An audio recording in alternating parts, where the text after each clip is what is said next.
input. I appreciate those summaries. I'm going to jump to the very most important thing of all, and you all know this, but it can never be emphasized enough. We're commanded in the words of the Lord, pray to the Lord of the harvest for laborers. And over the years, I've seen some amazing answers to prayer in people that have come in, connections that have been made. And so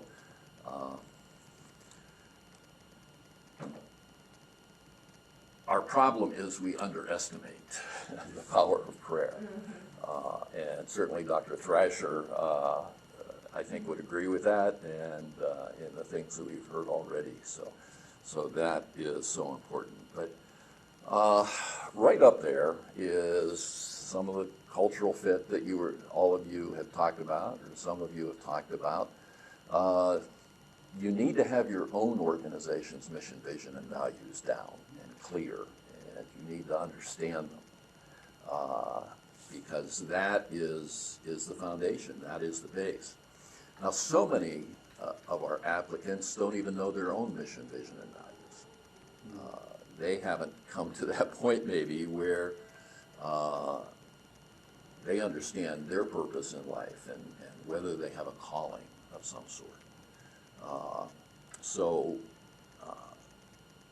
doing some of that in the interview or in discussions with them to help them focus, and maybe they'll ramble a little bit or something, but it may be the steps that they need to key into that. One of the hires I made wasn't sure of some of that, but she had been in one area and had switched as a VISTA volunteer to helping with an organization with their fundraising and with their communication, and so she experienced that. And being a VISTA volunteer in that area after she actually had what she thought was her dream job. And there's probably some of the people that are in jobs currently that think it may be a job, their dream job, but they have some dissatisfaction. And some of those people with jobs already are the people that you want to be looking at for a good hire too, and target some of those people. And that requires a little bit more work on your part sometimes to identify some of those people. But this young woman had a master's degree in biochemistry, and she was working with one of the pharmaceutical companies and developing things in labs, and she just realized that she wasn't satisfied. And the Lord was working on her heart at that time. Again, the prayer entered in, and the Lord was saying, you need to look for something else. And so she decided to go as a VISTA volunteer. It was quite a disappointment to her grandfather and some of her other family members that she was going off that way. I say her grandfather because he was a scientist and had been on the Manhattan Project back in the day and age. Oh, so wow. There was a tradition in the family. And she took a different route. And so when we needed a director of development, she put in an application with us at the mission. And she didn't have a whole lot of experience other than that VISTA stint, but I saw a whole lot of potential, and decided that we could provide some additional training for those areas she was lacking. She was about 25 at the time, or 26, and we provided some of that training. She was a fantastic director of development and developed more and more. Got her CFRE, now leads the part of the Association of Fundraising Professionals in Philadelphia, and has left the mission, unfortunately, and is a consultant for a large fundraising firm. But there has been the trail for her as she began to understand her mission, vision, and values in certain things, and we helped her to see it. So So that's definitely, you want to see alignment there. You want to see a cultural fit. You want to see some of that potential. There's several things that you need to do in any hire, and I'm not telling many of you anything new. Defining your needs and what's that ideal person look like. You know, sometimes we need to think in a different frame, as you were talking about the daycare person and why I brought up the mother aspect and some of that care for children, and you were well aware of that, but sometimes going after it at a different perspective and putting it in different terms and words as you advertise for that position can be a help. There's all different ways to interpret things. You know, I don't want to be a babysitter, maybe, but I do want to mold the lives of individuals, and so there's some of that different wording. I was in an airport one time thinking of framing different words, and I was standing in line at the food counter, and the line was growing long, and a lady behind me tapped me on the shoulder, and she said, "Sir, your zipper's down." And the two guys behind her began to laugh quite loudly, and then she quickly added, "On your backpack, sir." So she was talking about my backpack.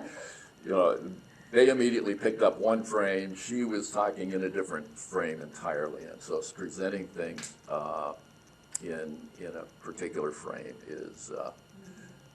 can sometimes help. In defining those needs, what does this role require? What kind of personality is required in it? You're probably not going to find too many extroverts for your accounting positions. So realizing that in a personality, and when you have, as our chaplain's looking at a program man, on the other hand, if a person's an introvert, you know, maybe that idea of accounting or something of that sort is an appropriate area if he's good with math.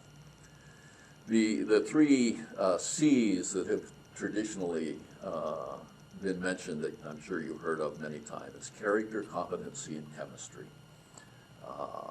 And certainly that number one, we know character and their relationship with Jesus Christ, and that is so very important, but we do want them to be competent in a particular field, or to have the potential that we could raise their competency in that field too.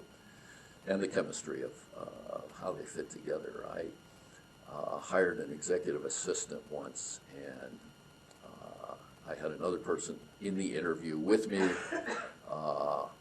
and I waffled a little bit on that idea of chemistry. The person was going to have to work with me a lot, and we just did not have chemistry. So that's an important part to look like. What are the responsibilities? What are the skills required? You know that has to be looked at. The experience required. And sometimes you can have to have somebody that has a bit of experience where the particular job you have. Other times, you know, if they're teachable, I would 100 times over hire somebody that is teachable and has shown me that they're willing to learn, and just somebody that has all kinds of experience. What kind of person would thrive at this role? You know, think about those ideals a little bit, and how will they contribute to our team? Looking at that aspect in some of their skill set. And again, I'm back to that idea of people that are teachable. Don't eliminate candidates with potential. I told you the story of Liz, the director of development I hired. I hired another director of development, David, who had been involved in banking and had left banking and had a firm that was selling businesses. There was just a lot of the basics there for building a director of development. He needed some additional education. but really felt that his motivation at this stage, he was not fed up but not satisfied with the banking and the businesses and things of that sort, and he really wanted to be more dedicated to doing things that would accomplish things for the kingdom and the Lord. And so he made the transition, and we hired him as director of development, and he did excellent, and actually went on to become CEO of a mission after that too. So creating an exciting job description. This is something that I was not good at. I had to work at it because you have your employee policy manuals and you lay out the strategic things, and it's the most boring part of employee manual. There's nothing in that job description, well, there's very little in that job description to really make a person feel good about taking this job and the challenge of it and how I'm going to serve the Lord. And think about rewording some of your job descriptions and give a bit more of excitement to it to attract good candidates.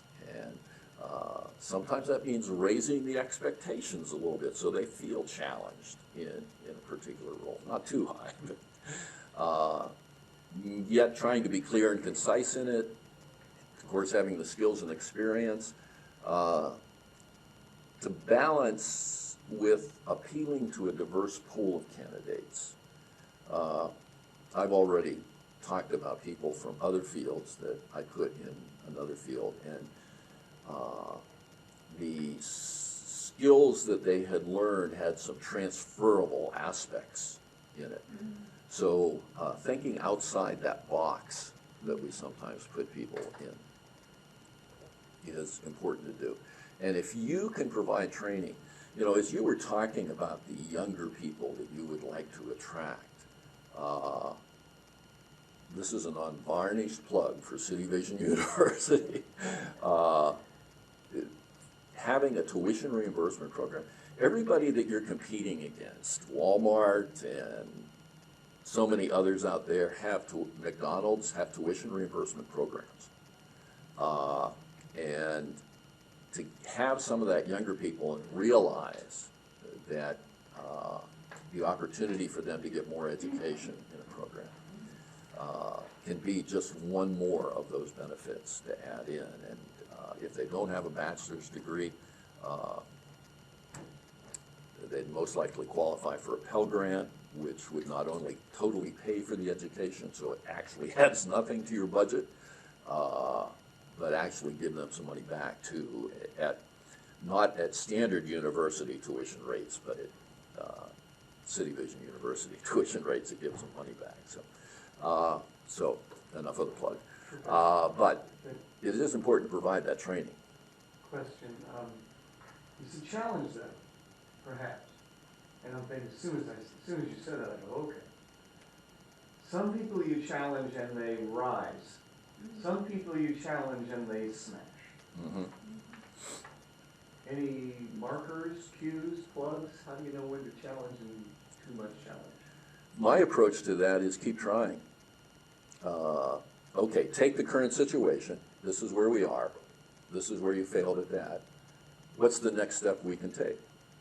And are you willing to try something else? Maybe the step needs to be smaller in some way. And so you find something else that may apply and may help that individual. It may be that each of us has different learning styles. My son Mike, who it's his birthday today, he's 47,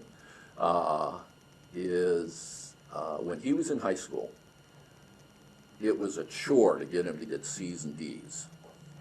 He just did not like studying. He did not like classroom. In his final couple of years, he went to Votech and began taking culinary arts. The kid was consistently on the honor roll. He learned with his hands.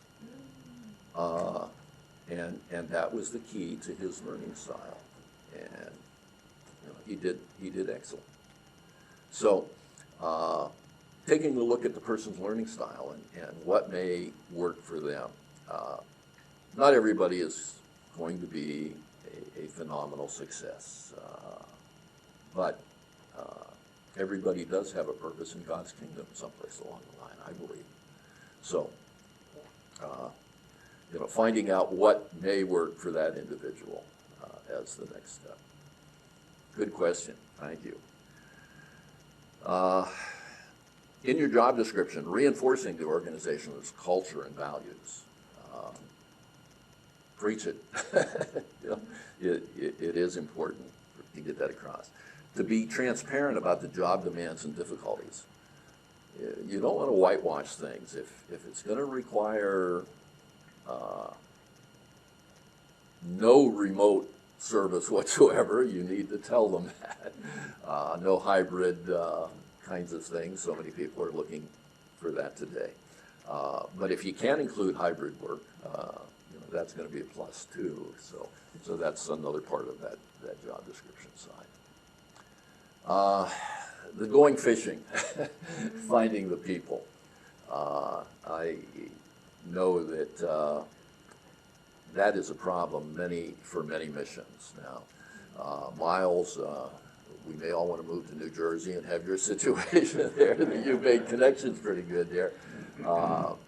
But it's not the case for a lot of missions. So that being able to cast a wide net, and I realize there's legal ramifications, and Christy, as you referred to that earlier, that there's things to be considered in that, and I don't question you have to live with those realities, but how can we cast as wide a net as possible? The job boards, colleges and universities that we align with that have the potential, or even if it's a secular college, is there a Christian organization or a crew group within that organization that I can get this information to and have on an email blast that they can be aware of it. So there's those job boards. There's another one called the Foundation List that you can look at. I realize we're in the Gospel Rescue Mission Fellowship, but the Citygate Network has a job board that you can list on. The Christian Community Development Association has a job board. There's a ChristianEmployment.com that you can go to as well. I do not know. I know GRMF has a discussion list in email groups. Do they have a job board of any type? Does anybody know? Might be something to challenge Greg about or Tom about, having that, so that's available too. Certainly a resource is volunteers, to share with them, the positions that you have open. Yeah, personally, we certainly sometimes struggle. We're not always hiring easily. I was identifying our major ones, but the volunteers, that's something I've been partnering with our volunteer coordinator to. One thing we need to do better is not always just assume that we have to hire somebody. We have a large database of volunteers, and in the past we haven't really utilized that well. So I've been working recently with their volunteer coordinator to better identify by putting them into a better database that we can access, so that when we have either temporary employment needs or part-time needs that could potentially be filled by volunteers as a preference. Obviously it costs less. It also engages the community to encourage better donor relationships. So volunteers is something that I'm looking right now to improve in terms of what we're doing. Great idea. Yeah. And it's important to know more about your volunteers and what their skill set is. Yeah, and that's what we haven't done well. I'm trying to work with our volunteer coordinator to get a better understanding of who our volunteers are by improving the way we process their data. I had a guy that volunteered. He had retired, came in and started to volunteer, and he was coming in during a pre-Christmas season, and we were doing a mailing on our own, and I had him running a tabbing machine. And this guy was coming in 5 to 8 hours a day and was willing to run this tabbing machine. And I went over and I worked with him a little bit on running the tabbing machine and got to know more about him. And lo and behold, he had been the manager of CSX railroad contracts and had 25 lawyers working for him during his normal working. And I had this guy running a tabbing machine, you know. I quick put together about 3 other options when before that job was done, and I said, would you consider, you know, one of these 3 options? Did any of them appeal to you? And, one was putting together foundation grants, and he says, yeah, I'd like to do that. And he raised us some money, you know. So it definitely is a source that needs to be looked at. And sometimes I use a bunch of checklists that I go back to and say, okay, did I cover this? Did I cover that? Did I cover this? And sometimes we know these things, but we have to go back. Pilots, as often as they fly, use checklists to make sure that's done. Surgery rooms, make sure that they don't leave an instrument in somebody's body. So they check that every one of those instruments is accounted for. So checklists are important on that too. The whole social media deal, and I'm sure you're posting things on your website. Use Facebook for connections. Some of you would not want to use Indeed. Others of you are perhaps willing to see what may be out there. LinkedIn is another place, and how I've used LinkedIn is more in a targeted aspect, where I've discovered somebody that really is, as far as I can see, aligned with a number of the things that we're into and the position that maybe we're looking for, and then I'll try to make a contact and say, hey, do you know anybody there? There may be others as well that are situations that you can find. I agree that LinkedIn, unlike Indeed, we can have our presence there and somewhat discreetly search other people without making a job announcement. You might not want to have 1,000 non-Christians applying. Yep. Yeah, exactly. Help me, what time is this supposed to be done? Okay, thank you. All right, I'm still fishing here. Professional organizations that you can go to and share things about. National Association of Christian Social Work immediately came to mind. A friend, Lloyd Gustoso, is the head of that organization, and he used to be head of the social work department at Cairn University, which was Philadelphia Biblical University. Before that, it was Philadelphia College of the Bible, and their social work department. But Lloyd is head of this national association and has a heart for what we're doing, and they have a job board as well. There's another website called transformwork.net, and they have one of their drop-down menus is Christian Professional Portal, and it lists all of the Christian professional groups that exist, whether it's professional Christian lawyers, Christian doctors. There must be 100 different Christian professional organizations. So it may be a resource for you, it may not be. Employee referrals is something you always ought to check out too, and be looking for those personal connections. I think, Miles, you referred to doing that. In one particular case, I had a director of our women's ministry who we were starting up a new learning center. And as we talked about it among the staff, she says, no, my husband may be interested in that. And lo and behold, Steve became our education director and really developed that program for us for the women's ministry and the men's ministry, and took it further. Was another hire that was an individual that just had all sorts of potential, and he went on to be CEO of a mission as well. So, the idea of targeting, there's a lot of different ways that you can do that. LinkedIn, but there's other ways of targeting people to find those connections and say, back to that person, to let them know